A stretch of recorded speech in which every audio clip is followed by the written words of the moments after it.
अभी भाई ने बताया कि जब प्रभु यीशु मसीह प्रार्थना करने के लिए गए तो उनका जो वो कहते हैं, प्रभु यीशु मसीह ने कहा कि मेरा जी बहुत उदास है, यहाँ तक कि मेरा प्राण निकला जा रहा है। देखिए, मरने से हर आदमी डरता है, और यहाँ प्रभु यीशु मसीह कहते हैं कि मेरा प्राण निकला जा रहा है और मेरा जी बहुत उदास है, क्योंकि उनको पता था, उनके अंदर एक भेद था। प्रभु परमेश्वर की सामर्थ्य उनके अंदर थी कि उनको पहले ही पता लग जाता था कि क्या होने वाला है। उनको भेद का भी ज्ञान था, परमेश्वर के पुत्र के साथ साथ उनको भेद का भी ज्ञान था। उससे पहले अगर हम देखते हैं, जब प्रभु यीशु मसीह उनके लिए प्रार्थना कर रहे थे, किसके लिए? यूहन्ना 17 में बताया कि प्रभु यीशु मसीह ने पहले तो करी अपने लिए प्रार्थना की, फिर अपने चेलों के लिए प्रार्थना करी, और उनको पता था कि मेरे मर जाने के बाद और 40 दिन के बाद जब मैं स्वर्ग में उठा लिया जाऊंगा तो कितने विश्वासी, कितने लोग प्रभु यीशु मसीह पर विश्वास करेंगे। फिर उन्होंने क्या किया? विश्वासियों के लिए प्रार्थना करी। अगर हम देखते हैं, जब प्रभु यीशु मसीह प्रार्थना कर रहे थे तो उससे पहले 2 लोगों ने उनको धोखा दिया था। और 2 लोग कौन थे? यहूदा इस्करियोती। जो शास्त्री पुरनीय महायाजक लोग थे, वो खुद नहीं गए थे। यहूदा इस्करियोती खुद शास्त्रियों के पास गया था, अगर मैं यीशु को पकड़वाऊंगा तो तुम मुझे क्या दोगे? उसी समय वो तो बाट देख रहे थे, यहूदा इस्करियोती, और जो थे पुरनीय थे, शास्त्री लोग थे, वो एक बात, क्योंकि क्या था, उनकी दुकानें बंद हो रही थी, क्योंकि परमेश्वर ने प्रभु यीशु मसीह ने उनसे कहा था कि तुमने मेरे परमेश्वर के मंदिर को डाकुओं की खो बना दिया। वो जो व्यापार था, जो बिजनेस था, शास्त्रीय परिशिष्टों का सारा निकाल दिया था मंदिर से, इसलिए सबसे ज़्यादा जलते थे, क्योंकि उनकी दुकानें बंद होने पर थी, उनका जो टैक्स आता था वो बंद होने पर था, और वो प्रभु यीशु मसीह को कितना दुश्मन मानने लगे थे। पर जब प्रभु यीशु मसीह को पकड़वाने के लिए आए तो उनके हाथों में लाठी, तलवार, डंडे, तलवारें, पता नहीं क्या क्या हथियार था। और आप प्रभु यीशु मसीह ने उनसे ये बात कही कि जब मैं मंदिर में जाकर रोज प्रचार करता था तब तो तुमने मुझे नहीं पकड़ा, आज मुझे डाकू समझकर पकड़ने मारने के लिए आए हो। यहूदा इस्करियोती ने 30 चांदी के सिक्के लिए थे प्रभु यीशु मसीह को पकड़वाने के लिए, क्योंकि जो शास्त्री पुरनीय लोग थे, क्योंकि उनका जो भेष होता था ना, वो सबका सेम था, क्योंकि जो उनके लंबे कपड़े थे ना, कहीं पर भी कोई वो नहीं होता था। वो क्या बोलते, चेले भी यही पहनते थे और प्रभु यीशु मसीह भी यही पहनते थे, क्योंकि सब एक जैसे दिखते थे। इसलिए यहूदा इस्करियोती ने कहा था कि मैं पकड़वा दूंगा, 30 चांदी के सिक्के लिए। और प्रभु यीशु मसीह, जब वो लोगों में एक बात और थी, वो लोग एक ही थाली में खाना खाते थे, और उसने कहा कि आज जो मेरे साथ खाना खा रहा है वो मुझे पकड़वाएगा। अब चोर तो एक था, यहूदा इस्करियोती, लेकिन सभी अपने अपने देख रहे, प्रभु क्या मैं हूँ, क्या मैं हूँ, क्या मैं हूँ, सब एक दूसरे से बात करने लगे। लेकिन यहूदा इस्करियोती के मन में चोर था ना, उसने 30 चांदी के सिक्के ऑलरेडी पहले ले रखे हैं। उसके बाद क्या होता है, प्रभु यीशु मसीह को सब कुछ जानने के बावजूद भी कभी शो नहीं करता, और यहूदा इस्करियोती को भी ये नहीं कहता कि तू मेरा नाश करेगा, यानी तू मेरे को पकड़वाएगा, तू मेरे को सूली पे लटकवाएगा, नहीं, क्योंकि ये सब लिखा हुआ था, ताकि जो पुराने नियम में जितने भी ऐसा या भविष्य करता या कुछ और भी भविष्य करते थे, ताकि उनकी भी भविष्यवाणी पूरी हो सके। आगे आ जाते हैं फिर हम, प्रभु यीशु मसीह कहते हैं कि तुम आज रात को ही मेरे विषय में ठोकर खाओगे। अगर यकीन मानिए, सपोज कीजिए एक चरवाहा है और अपनी भेड़ों को लेकर गया हुआ है चराने के लिए, और किसी कारण वो मर जाता है हार्ट अटैक आके, दूर दूर तक भी लोग नहीं हैं, और उसके पास उसकी 400 या 500 या 100 भेड़ें हैं। अब वो मरने के बाद क्या हो जाएंगी? तितर बितर हो जाएंगी। चोर भी आ जाएगा उठाने के लिए, मारने के लिए, सींध लगाने के लिए, क्योंकि क्या है, अब भेड़ों को पता है कि उनका जो मालिक है चरवाहा वो मर गया। अब क्या करेंगे लोग? उन भेड़ों को तितर बितर कर देंगे। प्रभु यीशु मसीह ने एक बात बोली कि मैं तो चला जाऊंगा, लेकिन मेरी जो भेड़ें हैं वो तितर बितर हो जाएंगी और झुंड की भेड़ें तितर बितर हो जाएंगी। लेकिन पतरस ने क्या कहा, प्रभु जो होगा होगा, देखा जाएगा, लेकिन मैं तुझे कभी नहीं छोड़ूंगा, कभी नहीं त्यागूंगा। जबकि पतरस तो उसका कितनी खास चेला था। यूहन्ना और पतरस तो कितनी खास चेले थे प्रभु यीशु मसीह के। प्रभु यीशु मसीह को भेद का पता था। उसको पता था कि आज रात को जैसे मैं पकड़वाया जाऊंगा तो तू मेरा 3 बार इनकार करेगा। मूर्ख की बांध होती है ना, कहते हैं कि वो 4 बजे से पहले देने से पहले ही पतरस ने प्रभु यीशु मसीह का इनकार कर दिया था। और जबकि प्रभु यीशु मसीह को पता था, अभी देखो मरने से सबको डर लगता है। अभी एक लेडी जाती है, जब प्रभु यीशु मसीह को पकड़ने के लिए यहूदा इस्करियोती शास्त्री पुरने महायाजक लोगों के साथ आया, तो वहाँ पर प्रभु यीशु मसीह के पीछे पीछे चल रहा है कौन? पतरस, छुपता छुपाता हुआ। और वहाँ पर गलील की नगरियों में ले जाकर जब प्रभु यीशु मसीह को मारा जा रहा है, कोड़े मारे जा रहे हैं, डर किसको पैदा हो गया? पतरस को। कभी मुझे भी ना पकड़ लिया जाए, कभी मेरे अंदर भी मारना पड़े। एक आदमी आया, अरे तू तो वही था, तू उसके साथ रहता था। बोला नहीं मैं वो नहीं हूँ, तुमको गलतफहमी हो गई है। एक औरत भी आके कहती है, तू भी तो उन 12 में से एक था। उसको फिर मना कर देता है।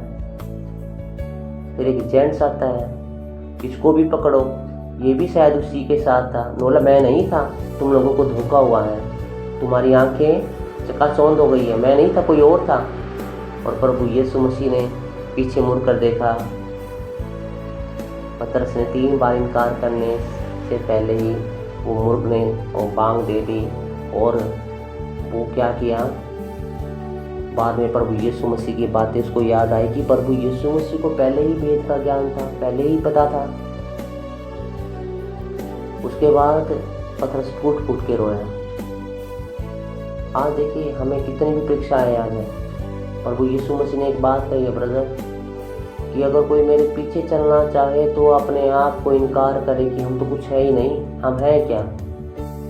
1 मिनट में कुछ भी हो जाए। एक परसों मेरा दोस्त एक्सपायर हो गया, हार्ट अटैक आके। क्या लेके आया, क्या लेके गया, कुछ भी तो नहीं। इसलिए हम प्रभु यीशु मसीह के पीछे चल रहे हैं। हमें अपने आप का इनकार करना है, क्योंकि हमें अपना क्रूस उठाना है। हम है ही क्या, हमारे पास है ही क्या? सब कुछ तो परमेश्वर ने दिया हुआ है, सब कुछ तो प्रभु यीशु मसीह ने दिया हुआ है। तो हम क्या लेकर आए इस जगत में और क्या लेकर जाएंगे? इससे अच्छा तो यही है कि मरना तो आज भी, मरना कल को भी है। तो हम परमेश्वर के बराबर में उसके दाहिने ओर तो जाके बैठ सकते हैं। उसकी हम बेटा बेटी हैं। उन्होंने हमारे लिए मार्ग तैयार किया है, उन्होंने हमारा जीवन तैयार किया है। तो मेरा कहने का मतलब है कि प्रभु यीशु मसीह ने 2 लोगों ने तो धोखा दिया, पतरस और यहूदा इस्करियोती ने, पर उनके लिए भी प्रभु यीशु मसीह ने प्रार्थना करी कि मैंने अपने चेलों की चौकसी करी, लेकिन रक्षा तूने करी परमेश्वर। प्रभु यीशु मसीह जब अपने साथ चेलों को रखते थे तो कई बार क्या होता थे, सांप की तरह बुद्धिमान थे, क्यों निकल जाते थे। पता लग जाता था उनको कि वो लोग मेरे को मारने के लिए आ रहे हैं, तो अपने चेलों को लेके निकल जाते थे। चौकसी कौन करता था? प्रभु यीशु मसीह अपने चेलों की करता था, और परमेश्वर उनकी रक्षा करता था। जब प्रभु यीशु मसीह प्रार्थना कर रहे थे तो उनके चेलों ने आकर कहा कि हमें यहाँ बड़ा चट्टान का मंदिर बनाएंगे। तो बादल ने आकर घेर लिया था उनको। ये बोला कि ये मेरा प्रिय पुत्र है, तुम इसकी सुनो, अपनी मत सुनाओ। यानी प्रभु यीशु मसीह की सुनो, अपनी मत सुनाओ। वो डर गए थे, अंततः डर गए थे कि आसपास देखा कोई है नहीं, और ये आवाज़ कहाँ से आ गई। जैसे बादल कई बार देखते हैं तो हमें दिखता है कि नीचे आया हुआ है बादल, उन बादलों ने आकर उनको घेर लिया, क्योंकि वो परमेश्वर का बेटा था प्रभु यीशु मसीह। उसने अपने आप के ऊपर बलिदान कर दिया, निछावर कर दिया। और पतरस ने प्रभु यीशु मसीह का 2 बार इनकार किया, 3 बार इनकार किया। और ये यहूदा इस्करियोती ने पता है क्या किया था? बोला कि मैंने एक गलत आदमी को फंसा दिया, मैं नहीं लेता तुम्हारे पैसे। वो 30 चांदी के सिक्के फेंक दिए। अब जो शास्त्री पुरनीय लोग थे उन्होंने क्या कहा कि ये पैसे रखना हमारे लिए सही नहीं है, अपने भंडार में रखें। कुमार का खेत ले लिया गया और आज भी वो खेत लहू का खेत कहलाता है, क्योंकि वो 30 चांदी के सिक्के। और बाद में यहूदा इस्करियोती ने फांसी खा ली थी, क्योंकि यहूदा इस्करियोती के अंदर शैतान भी समाया था। अब उस शैतान की फेस हर आदमी के पास आती है। क्या प्रभु यीशु मसीह की परीक्षा नहीं हुई 40 दिन 40 रात? वो भूखा था। जब आप किसी चीज की डिमांड करते हैं ना ब्रदर, उसी समय शैतान सोचता है कि मैं इसको ये दूं अगर ये काम करे तो।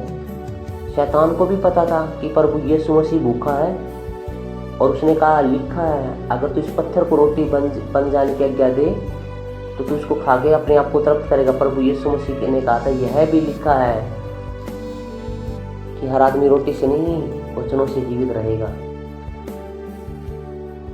और वहां पर परमेश्वर लिखा है दोनों बात कर रहे हैं। यानी शैतान को भी पूरी बाइबल का पता है,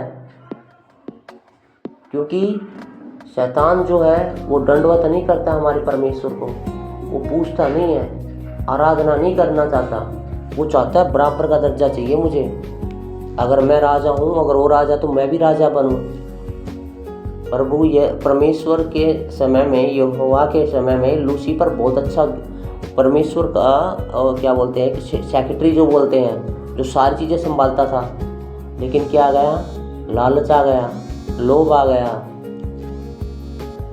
घमंड आ गया, नहीं तो गिराया नहीं जाता। लोग कहते हैं ना हालेलुया का मजाक उड़ाते हैं। हालेलुया कोई पृथ्वी का बनाया वर्ड नहीं है, वो स्वर्ग का वर्ड है हालेलुया। जब वो स्तुति गान करते हैं परमेश्वर की, स्वर्ग में गाते हैं तो हालेलुया से शुरू करते हैं। और प्रभु यीशु मसीह ने उस समय कहा कि मेरा जी घबरा रहा है, मेरा प्राण निकला जा रहा है। देखिए शरीर में जब हम आते हैं ना, वो तो परमेश्वर का पुत्र था, कुंवारी मरियम के पेट से उन्होंने जन्म लिया था, तो पाप तो था ही नहीं, क्योंकि हमारा परमेश्वर एक बात है पवित्र है, उस पर कोई भी दोष नहीं लगाता। दोष संसार लगाता है, ये तो अंग्रेजों का भगवान है, he is the God of the British. और ये तो लोग धर्म चेंज करवाते हैं, they can change the religion. But ऐसा तो कुछ नहीं है ब्रदर, पूरी बाइबल के अंदर धर्म नाम की कोई चेंजमेंट नहीं है। और प्रभु यीशु मसीह ने कहा कि मेरा जी बहुत उदास है, क्योंकि पता था, भेद का पता था। उससे पहले पतरस ने मना किया, उससे पहले यहूदा इस्करियोती ने मना किया, फिर भी अपने चेलों के लिए प्रार्थना करी। आज भी हम कितने गंदे हों, कितने पाप में हों, क्या कुछ हो जाए, लेकिन प्रभु यीशु मसीह हमें फिर भी संभालता है, हमारे गुनाहों को माफ़ करता है, वो हमसे प्रेम करता है, दिखते हमारे अंदर है। आज मैं कहता हूँ सब कुछ फीका है। अगर कोई प्रभु यीशु मसीह का स्वाद चख लेना, उसके लिए सारी जिंदगी, सारा जीवन फीका है। और इतना होने के बाद भी अपने लिए भी प्रार्थना करी, अपने चेलों के लिए भी प्रार्थना करी, और कहा जितने आने वाले विश्वासी हैं उन लोगों के लिए भी प्रार्थना करी कि प्रभु मैं तो आ रहा हूँ, लेकिन तू उनकी रक्षा करेगा, तू उनको सब कुछ देगा। जैसे मैं तेरे अंदर हूँ, तू मेरे अंदर है, वैसे तू भी उनके अंदर रहेगा, वो तेरे अंदर रहेंगे। क्यों कहता है परमेश्वर ने एक बात कही है कि तू अपने भाई के भी 7 से 70 गुना भी माफ कर। इतना मतलब इसका मतलब ये है कि आप बार बार पाप करते हैं, उसके बाद भी प्रभु यीशु मसीह में आके माफ करना जानते हैं, क्योंकि प्रभु यीशु मसीह ने रोमियो 8 के 1 वचन में लिखा है कि जो मसीह यीशु में है उन पर दंड की आज्ञा नहीं है। एक मूसा की अवस्था में देखते हैं, एक महिला जो व्यभिचार में पकड़ी गई थी, मूसा की अवस्था में लिखा था कि पत्थर मारने का रिवाज था, पत्थर मार के मार दिया जाए जब तक उसका जी ना निकल जाए। अब व्यभिचार करने वाले लोग कोई और नहीं थे ब्रदर, वही लोग थे जो पकड़वा के प्रभु यीशु मसीह के पास आए और उंगली से कुछ उन्होंने लिखा और कहा तुम में से ऐसा कौन है जिसने पाप न किया, क्योंकि प्रभु यीशु मसीह सबके चेहरे को देखकर पता कर सकते थे, पता भी किया। अंत के समय में धीरे धीरे पत्थरों से उठाकर उन लोगों ने क्या किया, उनको मारना बंद किया, पत्थर नीचे गिरा दिए और चलते बने, क्योंकि सब वो पापी थे। अकेली तो पापी नहीं हो सकती ना, वो सब पापी थे। और जब प्रभु यीशु मसीह ने देखा कि सब जा चुके हैं, तो प्रभु यीशु ने उससे कहा कि जा, मैं भी तुझे कोई भी दंड नहीं देता, और आगे से ही काम मत करना। क्योंकि देखिए, प्रभु यीशु मसीह में अनंत जीवन है ब्रदर। इतना अनंत जीवन है कि उसको मैंने महसूस किया है। मुझे नहीं पता था कि आज भी मेरे दादा परदादा, मेरी पीढ़ियाँ कितनी आज नरक में भुगत रही होंगी, क्योंकि वो लोग प्रभु यीशु मसीह को नहीं जानते थे। उन्होंने संसार की चाल चली जैसे संसार करता आया था। हमारा सच्चे परमेश्वर के साथ कनेक्टिविटी है, जो हमें कभी बहलाता फुसलाता नहीं है। वो हमें जिताता है, उठाता है और बताता है कि तुम मेरे सच्चे बेटे हो, बेटियां हो। आज प्रभु यीशु मसीह स्वर्ग में है, जीवित परमेश्वर है, जीवित आराधना परमेश्वर की हम स्तुति गान करते हैं। कितनी परीक्षाएं आई, कितने लोगों पर आई, कितने चेलों पर आई। इंडिया के अंदर थोमा नाम का जो परमेश्वर का चेला था, वो यहाँ पर आया था, जो परमेश्वर का सुसमाचार देने के लिए आया था। आज के लिए यही वचन थे। आगे का समय हम परमेश्वर के हाथों में देते हैं।